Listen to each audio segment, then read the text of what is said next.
Oh, so this is a great question. So are we really bigger than ourselves? Well, it all depends on how you identify self. God is bigger than everything and everybody, and human beings have limits.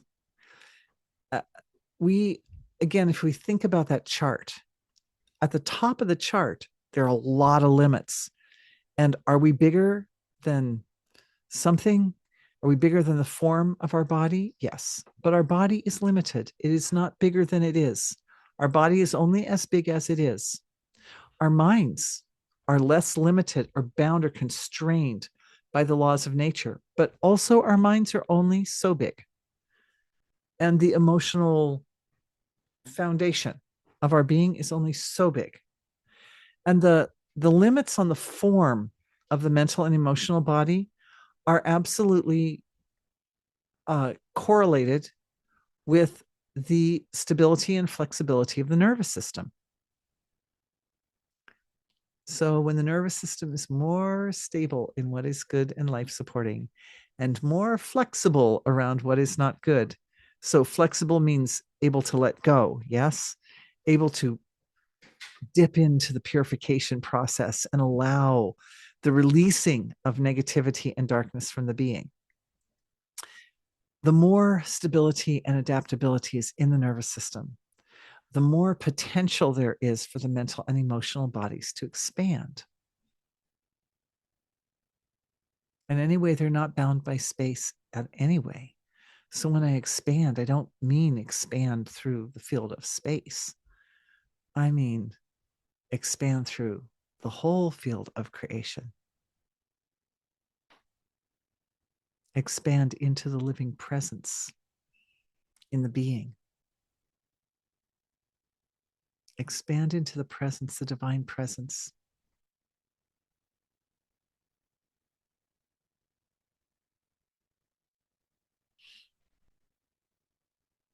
Awareness can also go down into the noetic level of the body that's not bound by space or time. And then we find a body, a form that stretches not only as has the potential to stretch as big as the universe, but also throughout time. So from the noetic level of the body, the potential to know many things exists.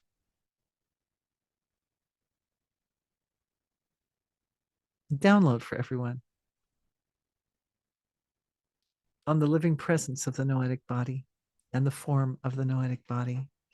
And I see integration occurring between the etheric body, the etheric double of the noetic body. That's another way of saying the living presence.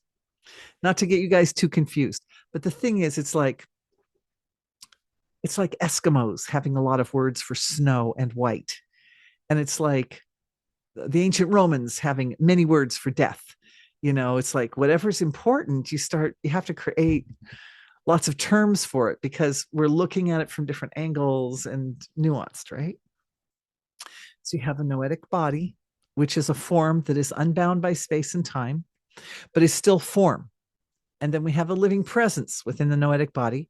I'm calling the etheric double of the noetic body. It's a download, just so that you understand it, so that you sense it, so that we feel it. The download comes in through the crown of the head, and it immediately comes into the center of the head where the pineal gland is, and it starts to, the pineal gland and that limbic system, that a third ventricle of the brain in the middle of the head, starts to entertain specific types of neurochemicals, including the pineal gland that's producing the dimethyltryptamine. And it's these neurochemicals that expand the capacity to perceive, because the senses of perception are all around the third ventricle, right? So this is how downloads work. They come in through the crown of the head. They're like energy structures that come in through the crown of the head, and the cord of light that runs through the core of the body. They come in there and they get into that center of awareness that's in the third ventricle of the brain.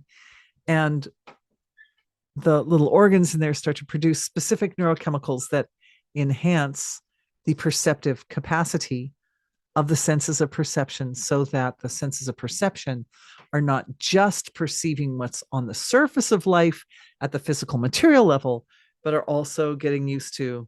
And like this was already happening a little bit, you guys, when we were talking about the mental and emotional bodies, right? But I know that you guys are kind of clued in. You're pretty clued in nicely to your mental and emotional bodies. But for those for whom the cluing into the noetic body is a little bit more of a stretch, we're not going to take that same increase of stability and adaptability that allows us to think about and talk about and explore the mental and emotional body. It's the same law of nature, stretches open a little bit more to explore the noetic body.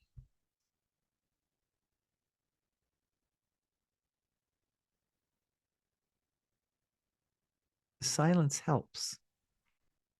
There is silence between the thoughts and the breaths, between the synapses in the nervous system. It's like an Asian temple or something. There's silence, there's deep silence. And from the deep silence, very, very simple forms of consciousness emerge. It is in this place where the fountainhead of all creative intelligence consciousness emerges from the source of creation that the noetic body is found. Very simple, like waves on an ocean, like energy waves. Only there's also something like, it's like a fabric, a little bit like a fabric made of threads as well.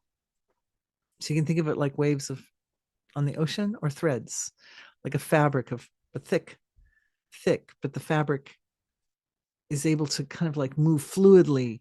Think of a fabric that's not just a two-dimensional fabric, but like a three-dimensional fabric. But like all the layers of the fabric also move like super fluidly all in and around each other. This is the best description I am coming up with for the noetic body. The form of it, but the presence of it, the living presence of it, the living presence is heaven. The living presence is heavenly. It's heaven. It's heaven. It's heaven. It's heaven. So this is supportive of those of you who sometimes feel like the darker impulses in creation somehow have greater autonomy over you than you wish. Your noetic body is heaven. It's a big, it's a deep, it's like another download, right? Of a specific thought form. And oh, we're going to have fun. I've got an upcoming webinar just on thought forms because that's a topic we can really dig into. It's a very rich topic. But the thought form of heaven, paradise, paradise is a little bit too limited.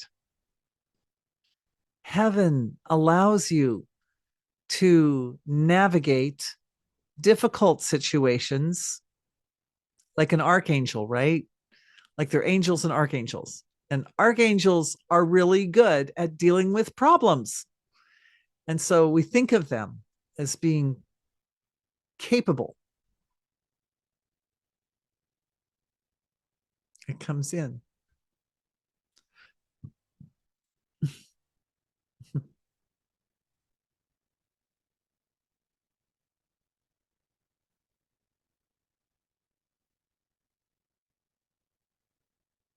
As that thought form comes into the noetic body relaxes.